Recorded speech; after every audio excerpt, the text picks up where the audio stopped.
Autonagar lorry parking యార్డులో మౌలిక సదుపాయాల కల్పనకు కృషి చేస్తానని ఎల్బీనగర్ ఎమ్మెల్యే దేవిరెడ్డి సుధీర్ రెడ్డి తెలిపారు.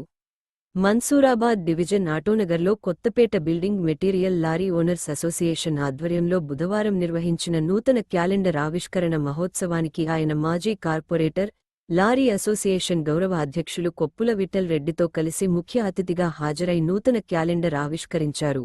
ఈ సందర్భంగా ఎమ్మెల్యే సుధీర్ రెడ్డి లారీ ఓనర్స్కు నూతన సంవత్సర శుభాకాంక్షలు తెలియజేశారు. అనంతరం ఆయన మాట్లాడుతూ, Kothapeta building material lorry owners association వారు పార్కింగ్ యార్డులో నెలకొన్న మరుగుదొడ్లు, విశ్రాంతి కోసం షెడ్ లాంటి పలు సమస్యలను తన దృష్టికి తీసుకువచ్చారని, వాటిని ప్రభుత్వం దృష్టికి తీసుకెళ్లి పరిష్కరించడానికి తన వంతు ప్రయత్నం చేస్తా అన్నారు.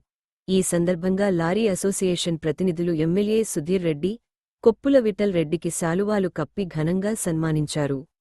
అనంతరం Kothapeta building material lorry owners association అధ్యక్షుడు నర్రి వెంకన్న మాట్లాడుతూ, పార్కింగ్ యార్డులో మరుగుదొడ్లు లేక లారీ డ్రైవర్లు చాలా ఇబ్బందులు పడుతున్నారన్నారు. అదేవిధంగా పార్కింగ్ యార్డుకు సీసీ రోడ్డు సౌకర్యం కల్పించాలని కోరారు. హైదరాబాద్ అభివృద్ధిలో కీలక పాత్ర పోషిస్తున్న తమను ప్రభుత్వం చిన్నచూపు చూస్తుందని ఆవేదన వ్యక్తం చేశారు. ట్రాఫిక్ పోలీసుల చలానాలు తమను ఆర్థికంగా కుంగతీస్తున్నాయన్నారు. తమ సమస్యలన్నీ పరిష్కరించాలని ప్రభుత్వాన్ని డిమాండ్ చేశారు.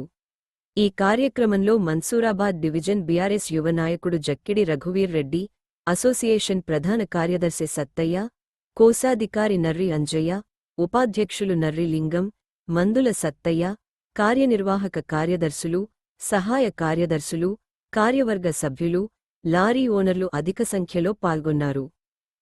ఈరోజు కొత్తపేట బిల్డింగ్ మెటీరియల్ మరి లారీ ఓనర్స్ అసోసియేషన్ ఆధ్వర్యంలో ఇక్కడ మీటింగ్ ఏర్పాటు జరిగింది. ఆ మీటింగ్లో వాళ్ళకున్న కష్ట సుఖాలన్నీ కూడా చెప్పడం జరిగింది. ప్రభుత్వం నుంచి కొంచెం సహాయంగా కోరుకుంటున్నారు. అలాగే ఈ ప్రాంతంలో మురుగుదొడ్లు కానీ లేకపోతే బహిర్భూమి గోతంకి ఏమో టాయిలెట్స్ లేకపోవడం వల్ల చాలా ఇబ్బంది పడుతున్నారు. టాయిలెట్స్ కూడా ఏర్పాటు చేయాలి. అలాగే ఒక షెడ్ లాంటిది ఏర్పాటు చేస్తే ఎండాకాలం డ్రైవర్లకి ఇట్లా కొంచెం దాని కింద కూర్చొని సేద తీరే అవకాశం ఉంటుంది. సో ఆ మౌలిక సదుపాయాలన్నీ కూడా ఏర్పాటు చేయాలని చెప్పేసి వాళ్ళు అడిగింది. తప్పనిసరిగా రాబోయే రోజుల్లో అవి చేపిస్తారు. ఈరోజు కొత్తపేట లారీ అసోసియేషన్ ఆధ్వర్యంలో నూతన క్యాలెండర్ల ఆవిష్కరణ కార్యక్రమం జరుపుకున్నాం. దీనికి ముఖ్యంగా గౌరవ అతిథిగా ఎమ్మెల్యే గారు, మాజీ కార్పొరేటరు, వివిధ పార్టీల నాయకులు హాజరైనారు. అదే ముఖ్యంగా వాళ్ళకు మేము డిమాండ్ కానీ మా విన్నపాలు కానీ ఏంటంటే, మా ఎమ్మెల్యే గారికి ఇక్కడ ప్రధానంగా మా పార్కింగ్ స్థలంలో టాయిలెట్లు, బాత్రూమ్ లేవు. డ్రైవర్లకు, ఓనర్లకు చాలా ఇబ్బంది అవుతుంది. అదే కాకుండా ఇక్కడ సీసీ రోడ్ ఏర్పాటు చేయాలి. సీసీ రోడ్ లేకపోవడం వలన విపరీతమైన దుమ్ము ధూళి వచ్చి లేబర్ కానీ, ఓనర్లు కానీ శ్వాసకోశ వ్యాధులు వచ్చే ఆస్కారం ఉన్నది. ప్రభుత్వం దీనిపై స్పందించి పార్కింగ్ స్థలంలో సీసీ రోడ్లు ఏర్పాటు చేస్తే బాగుంటుందని మా అసోసియేషన్ తరపుకెళ్ళి ప్రభుత్వానికి డిమాండ్ చేస్తున్నాం. అదేవిధంగా మేమందరం ఇసుక లారీ వాళ్ళం. ఇక్కడున్న పార్కింగ్లో ఉన్న వాళ్ళు మొత్తము ఇసుకనే తోలుతుంటాం ప్రతినిత్యం కూడా. అయితే ప్రభుత్వంలో హైదరాబాదు మహానగరంలో ప్రధానంగా మేము హైదరాబాద్ డెవలప్మెంట్కి కూడా మా ఇసుక లారీల పాత్ర ఎంతో గణనీయంగా ఉంటుంది. ఇసుక లేనిది శిలాఫలకం కూడా వేయలేరు కదా. అట్లాంటి డెవలప్మెంట్ ప్రముఖ పాత్ర పోషించే మా లారీ వ్యవస్థను నిర్లక్ష్యం చేస్తూ చిన్న చూపు చూసి ఇక్కడ ఏ మౌలిక అవుతుంది. ఇదే కాకుండా ఎల్బీ నగర్ పరిసర ప్రాంతాల్లో చివరి ఏరియా కాబట్టి మేమందరం కూడా గమ్యస్థానం కొరకు నోటి టైం కాగానే చివరికి వచ్చేస్తాం. చివరి ప్రాంతానికి వచ్చినప్పుడు ట్రాఫిక్ వాళ్ళు వారి ఉన్న నిబంధనలు కాకుండా కూడా ఇంకా ఎక్స్ట్రా ఉంది. ఆ 7 గంటలకు నోటి ఉంటే 6 గంటలకు వచ్చి ఫోటోలు ఛాలెంజ్ చేయడం వలన ఎంతోమంది ఆ ఛాలెంజ్ కట్టలేక చాలా ఇబ్బంది పడుతున్నాం.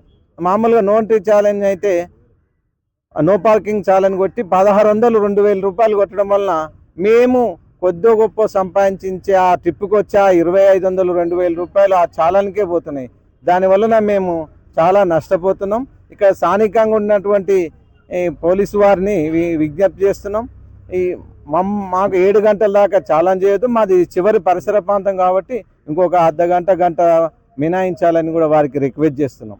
అదేవిధంగా ప్రభుత్వంతో డిమాండ్ చేసేది ఏంటంటే, ఇసుక కోరీలలో ప్రధానంగా ప్రభుత్వముకు మేము డీడీ కడతాం, ఆన్లైన్ బుకింగ్ చేసుకొని కోరీలలోకి వెళ్తాం. కోరీలలోకి వెళ్ళినాక ఒక్కొక్క కోరీలో అక్కడ కొన్ని ప్రాబ్లంలో 1 రోజు 2 రోజులు 3 రోజులు పడుతుంది. అక్కడ మౌలిక వసతులు అంటే డ్రైనేజ్ కానీ వాటర్ కానీ డ్రైవర్లకు ఎలాంటి వసతులు లేక డ్రైవర్లు నానా ఇబ్బందులు పడుతున్నారు. అక్కడ పట్టించుకునే నాదుడే లేడు. అంటే మేము మా నుంచి కోట్లాది రూపాయల ఆదాయం వస్తున్నది కానీ మా సంస్థకు అలాంటి వసతి ఎందుకు చేస్తలేరు? దానిపైన ఎన్నో మాటలు ఎండి గారికి, ఆ సంస్థ ఎండి గారికి, జిఎం గారికి కూడా విన్నవించడం చేస్తామని అంటున్నారు కానీ చేయలేదు. అదే కాకుండా ప్రతిరోజు రోడ్డు నిర్మాణం గురించి అని 100 రూపాయలు వసూలు చేస్తారు. అదంటే సుమారుగా రోజుకు లక్షల మీద వెళ్ళిపోతుంది అన్ని లారీలుగా. కానీ రోడ్డును ఎక్కడ పట్టించుకోరు. అదే గుంతలతోని మా బండ్లు రిపేర్ వచ్చి మేము చాలా నష్టపోతున్నాం. ప్రభుత్వం దీన్ని కూడా చర్య తీసుకోవాలి. అదేవిధంగా ట్రాఫిక్ వాల్, అది ఇసుక క్వారీలలో కాంట్రాక్టర్లు ఎక్కడైతే ఎండి ఆ సంస్థ ఉన్న పెద్దవాళ్ళు చెప్పితే 1 రోజు 2 రోజుల్లోనే పేమెంట్ తీసుకోరు. లంచం అంటాం మా భాషలో దాన్ని. మేము ప్రభుత్వానికి చెల్లించినాక కూడా ఇంకా డబ్బులు ఇస్తేనే లోడ్ చేస్తాం అనేది ఎందుకని? ఇది ఇంకా కూడా పోదా? ఎన్ని వస్తాయి? ప్రభుత్వానికి గతం కంటే మెరుగ్గా ఇప్పుడు ఉన్నారు. గతంలో ఓవర్లోడ్ వల్ల మేము నష్టపోయాం, పాసింగ్ చేస్తాం, దాన్ని అభినందిస్తున్నాం. కానీ కాంట్రాక్టర్ల దగ్గర వసూలు చేసేదాన్ని బంద్ పెట్టించినట్టయితే మేమందరం కూడా ప్రభుత్వానికి పాలాభిషేకం చేస్తాం. ఇసుక క్వారీలలో ఎలాంటి 1 రూపాయి కూడా లేకుండా లోడ్ చేయాలని మా ప్రధాన డిమాండు. అదేవిధంగా మా సభ్యులకు మంచినీటి వసతి కల్పించాలి. పోయిన పార్కింగ్ స్థలాలు ఏర్పాటు చేయరు క్వారీలలో. మేము విపరీతమైన డబ్బులు వసూలు చేసి పార్కింగ్ స్థలం లేక రోడ్ల మీద పెడితే అక్కడ ఉన్న గ్రామస్తులు కావచ్చు, లేకపోతే పోలీసు వాళ్ళు కావచ్చు, చాలని రాసి మమ్మల్ని ఇబ్బందికి గురి చేస్తారు. ఈ సమస్యలన్నీ ప్రభుత్వ దృష్టికి తీసుకెళ్ళితే వాళ్ళు దీన్ని తీర్చగలుగుతారని మా యొక్క అభిప్రాయం. అది మా ఎమ్మెల్యే గారికి వివరించడం ఇదే. ఈరోజు కొత్తపేట యూనియన్ తరపున నూతన క్యాలెండర్ ఆవిష్కరణ చేయడం జరిగింది. ఇసుక లారీల తరపున ప్రస్తుతము నడుస్తున్న పాసింగ్ విధానాన్ని అభినందిస్తూ మేము మా యూనియన్ తరపున ప్రభుత్వానికి ధన్యవాదాలు తెలియజేస్తూ, అలాగే లోడింగ్ డబ్బుల విషయంలో కూడా ప్రభుత్వం చొరవ తీసుకొని లోడింగ్ డబ్బులు లేకుండా పారదర్శకంగా లోడింగ్ చేయాల్సిందిగా మేము యూనియన్ తరపున విజ్ఞప్తి చేస్తున్నాం. నా పేరు చాపల నరసింహ. Thank you. క్యాలెండర్ ఆవిష్కరణ గురించి విచ్చేసిన ఎమ్మెల్యే గారికి ధన్యవాదాలు చెప్తున్నాం. ఇంకో విషయం ఇంత మీటింగ్లో చెప్పలేదు మేము. ఒకటి ఏంటంటే మాకు చాలా సహకరించిండు ఎమ్మెల్యే గారు. మన పాత పోచపేట రోడ్డు పునరుద్ధరిస్తే లారీలకు చాలా బెనిఫిట్ అవుతుంది. మెయిన్ రోడ్ కూడా ఎక్కకుండా లోపలికి వస్తాయి బండ్లని. ఇది విషయం గ్రహించి మీ సెంట్రల్ గవర్నమెంటా స్టేట్ గవర్నమెంటా తొందరగా చేస్తే బాగుంటుంది. ఇప్పటికే సగం చేసారు, మిగతా సగం చేస్తే చాలా లారీలు కూడా రోడ్ మీద ఎక్కాయి. ఇది డిస్టర్బ్ ఉండదు ఎవరికి, లోపలికి వెళ్ళి వస్తాయి బండ్లు, బాగుంటుందని మీకు వినిపిస్తున్నాము. ఇట్లా ఏదో విధంగా మీరు పైకైనా సెంట్రల్కి ఎక్కువ చెప్తారు కానీ మాకు అది ఇది ఒకటి చేయాలని వినిపిస్తున్నాం ఎమ్మెల్యే గారికి. ఈ అడ్డకు సంబంధించిన విషయాన్ని ఒకటి మాట్లాడితే, మౌలిక వసతుల విషయంలో చాలా ఇబ్బంది పడుతున్నారు. ఎక్కడ పడితే అక్కడ గలీజ్ చేసేస్తున్నారు. కాబట్టి దానికి సంబంధించి మా తరపు నుంచి ఒక 5,000 రూపాయలు మేమైతే డొనేట్ చేయడం జరిగింది. దాని తర్వాత ఎమ్మెల్యే గారు కూడా స్పందించి ఆయన కూడా కొంత ఫండింగ్ ఇస్తున్నారు. మరి మా లారీ అసోసియేషన్ నుంచి కూడా కొంత ఫండింగ్ తీసుకుంటున్నాం. ఈ 1-2 నెలల్లో ఈ మౌలిక వసతులను కొద్దిగా మెరుగుపరుస్తామని ఈ సందర్భంగా నేను మనవి చేస్తున్నాను.